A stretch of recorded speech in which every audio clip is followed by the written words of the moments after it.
জামালপুর জেলা ছাত্রদলের উদ্যোগে তারেক রহমানের ঘোষিত ৩১ দফার লিফলেট বিতরণ কর্মসূচি অনুষ্ঠিত হয়েছে।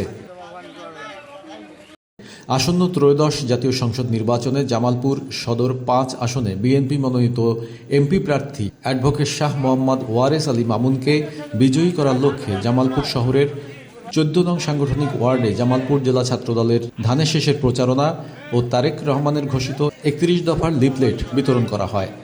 জামালপুর সদর ৫ আসনের বিএনপির মনোনীত এমপি প্রার্থী অ্যাডভোকেট শাহ মোহাম্মদ ওয়ারেস আলী মামুনের দিক নির্দেশনায় শহরের প্রত্যেকটি সাংগঠনিক ওয়ার্ডে এই লিফলেট বিতরণ কর্মসূচি পালন করছেন জামালপুর জেলা ছাত্রদলের নেতাকর্মীরা। উক্ত লিফলেট বিতরণ অনুষ্ঠানে সভাপতিত্ব করেন শহর বিএনপির সিনিয়র যুগ্ম সাধারণ সম্পাদক শহীদুল ইসলাম শহীদ।